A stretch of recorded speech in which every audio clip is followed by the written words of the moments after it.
भक्ति महत्वपूर्ण चीज है। आज ये भक्ति ही आपको यहाँ लेकर आई है और आपका प्रेम मुझको भी यहाँ लेकर आया है। और मुझे भक्ति में, वैराग्य में बहुत सुख मिला है। मैं जानता हूँ कि मेरा जीवन शायद करोड़ों में सुखी होगा, क्योंकि पूर्ण भक्ति है और पूर्ण वैराग्य भी है। और जितने अधिक तुम्हारे अंदर सद्गुण होंगे उतना अधिक तुम महत्वपूर्ण होंगे। आपके अंदर प्रेम का गुण भी होना चाहिए। सबसे प्रेम करना सीखो, प्रेम से बोलना सीखो। गाय बछड़े पशु पक्षियों से भी प्रेम बोलो, प्रेम से बात करो। पौधों से भी, वृक्षों से भी, फूलों से भी प्रेम रखो। और जहां जहां तुम प्रेम करते हो वहां वहां तुमको सुख मिलता है। जहां जहां तुम नफरत करते हो, क्रोध करते हो, उलझते हो, वहीं वहीं तुमको दुख मिलता है।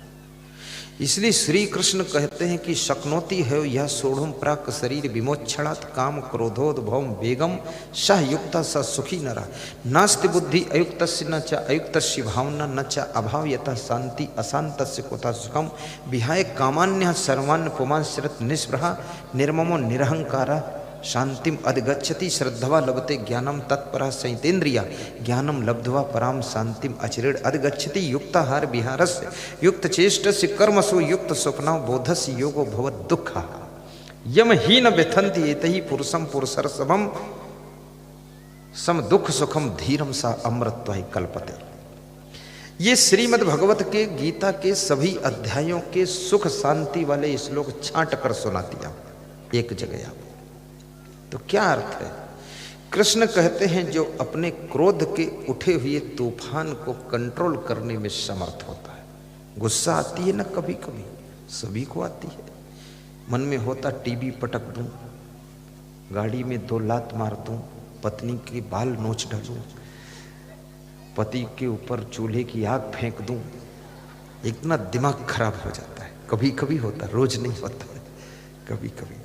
लेकिन उस गुस्सा को कृष्ण कहते जो कंट्रोल करने में समर्थ होगा, गुस्सा आने पर भी जो गुस्सा ना करे, क्रोध के आने पर भी क्रोध ना करे, उसको अंदर ही अंदर समन करे, कृष्ण कहते हैं सहयुक्ता सा सुखी नरा, वही योगी है, वही साधु है और वही सुखी मनुष्य होता है जो अंदर ही अंदर क्रोध को खत्म कर देता है।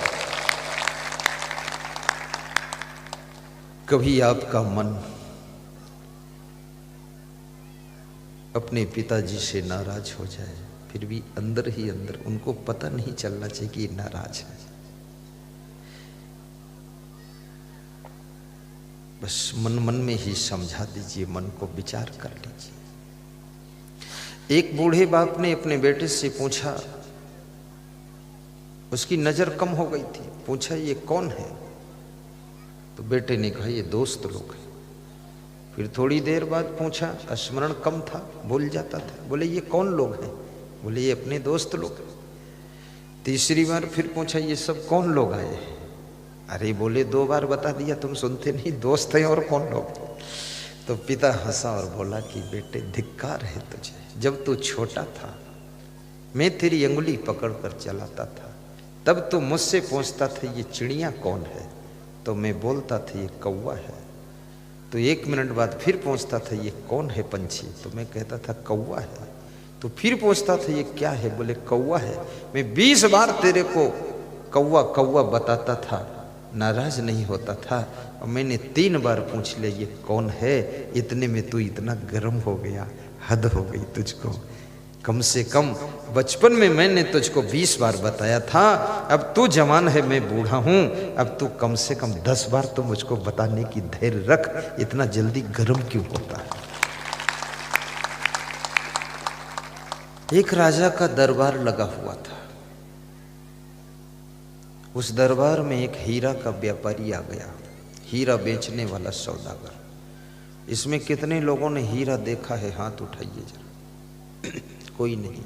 किस्मत वाले हो, मत देखो क्या रखा उसमें। मैं तो देखा हूं पर लिया नहीं मैंने। गुजरात में जाता हूं, देख लेता हूं। और यदि इच्छा हो तो हीरा ले भी सकते, कोई बुरा नहीं। अंगूठी में हीरा को जड़ा सकते हो, क्षमता है तो कुछ बुरा नहीं। लेकिन हीरा जैसी चमक तो आपकी चरित्र में ही है, उससे कम नहीं है आपका जीवन। हीरा जैसा चमक रहा है। तो उस व्यापारी ने एक आवाज लगाई कि हीरा ले लो, और मेरे पास एक कांच भी है, और कांच और हीरा की अलग अलग जो पहचान कर देगा उसको एक हीरा मैं फ्री दे दूंगा। तो राजा उठकर खड़ा हो गया, बोला मैं पहचान करता हूं। तो मंत्री उठकर खड़ा हुआ, बोला आप बैठ जाइए। आप यदि पहचान भी लोगे एक हीरा इनाम मिल जाएगा। तो इसमें कोई आप ज्यादा माला माल नहीं होगे, आपके खजाने में सैकड़ों हीरे पड़े। और यदि नहीं पहचान पाए आप राजा साहब हैं तो बदनाम कितना होगा कि राजा साहब बुद्धू है, पहचान नहीं पाए। हर चीज में हर व्यक्ति को खड़े नहीं होना चाहिए। जैसे अभी यहां कोई पहलवान आ जाए, कहे कुश्ती लड़ूंगा, ताल ठोंक दे, तो उससे कुश्ती लड़ करके अगर मैं जीत भी जाऊं तो कोई बहादुरी नहीं, मेरा नाम तो ऐसे ही दुनिया में है। और यदि कहीं उससे हार गया तो बदनामी कितनी। तो उससे क्यों लड़ो, लड़ना ही नहीं चाहिए। हर दौड़ में शामिल मत होइए। मंत्रियों ने कहा मैं परखता हूं। तो मंत्रियों ने परखा, परख नहीं पाए। एक वो सभा में अंधा गायक बैठा था, भजन गा रहा था। उसने कहा मैं परख दूं। तो सबने हंस करके कहा तेरी आंख ही नहीं तो परखेगा क्या, दिखता ही नहीं। तो उस अंधे गायक ने एक बहुत बड़ी बात कही कि हर चीज आंख से नहीं परखी जाती है, हर चीज को परखने के लिए कुछ अलग अलग उपाय होते हैं। जैसे किसी आदमी को तुम आंख से देखकर परखना चाहो, नहीं परख पाओगे। उसको बातों से परखना चाहो, नहीं परख पाओगे। आदमी को 2-4 दिन में तुम परखना चाहो, परख नहीं पाओगे। 2-4 साल में परखना चाहो, नहीं परख पाओगे। आदमी को परखने के लिए उसके साथ रहना पड़ेगा, उसके साथ बसना पड़ेगा। और आदमी 2-4 साल तो अपने को छिपा के रखता है, 10-20 साल में अपना मौलिक नेचर प्रकट करता है, तब पता चलता है ये आदमी ऐसा है। इसलिए आदमी बसने से, सोना कसने से पता चलता है सोना असली है कि नकली है। जब सुनार उसको कसता है तब जाकर पता चलता है आदमी कैसा है, अच्छा है या बुरा है। जब आदमी आदमी के पास में बसता है, रहता है, तब पता चलता है आदमी कैसा है। आदमी का ऐसे पता नहीं चलता। ये जो लड़के लोग जाते हैं लड़की देखने की, शादी करने की, लड़की देखूंगा, अरे तुम 10 मिनट में इसमें क्या देखोगे, खाली मुंह देखोगे और तो कुछ देख ही नहीं पाओगे। लड़की भी देखती है कि इसके साथ शादी करनी है, उसका फोटो देख लेते हैं, फोटो में तो सभी सुंदर हैं। परख नहीं हो पाती है, खाली मुंह देखने से काम नहीं चलेगा। अब ये पुण्य कीजिए इतना, धर्म कीजिए इतना कि आपको कोई अच्छी लड़की के साथ विवाह का मौका मिले, आपको कोई अच्छा लड़का पति के रूप में मिले। तुम सीता जैसी बन जाओ तो राम जैसा पति मिल जाएगा, तुम राम जैसे बन जाओ तो सीता जैसी तुमको कोई पत्नी मिल जाएगी। अच्छे शिष्य बन जाओ, अच्छी श्रद्धा वाले, तो आपको अच्छा गुरु भी मिल जाएगा। और टाप के गुरु बन जाओ तो आपको अच्छे भक्त शिष्य भी मिल जाएंगे। अपने को अच्छा बनाना है। तो अंधा गायक उठा और हीरा और कांच को अपने हाथ पर रखा और कहा खिड़की खोल दीजिए, थोड़ा रोशनी आनी चाहिए। खिड़की खोली गई। सबने कहा जब आंखें नहीं तो खिड़की से रोशनी क्या देखोगे। बोले मैंने बताया ना, हर चीज आंख से नहीं परखी जाती। खिड़की खोली गई, उसमें से धूप आ गई अंदर। थोड़ी देर वो हथेली धूप में किया और थोड़ी देर बाद छू करके बताया कि ये हीरा है और ये कांच है। व्यापारी जो हीरे का था वो नाच उठा। उसने कहा सत्य परखा इसने। आंख वाले जिसको नहीं परख सके, बिना आंख वाला परख कर सही बता देता है। लेकिन सबने पूछा तूने परखा कैसे आखिर। तो उसने बताया, मैंने धूप में कर दिया हीरा और कांच को। जो 5 मिनट की धूप में गर्म हो गया वो कांच था, जो 5 मिनट की धूप में नहीं गर्म हुआ वो हीरा था।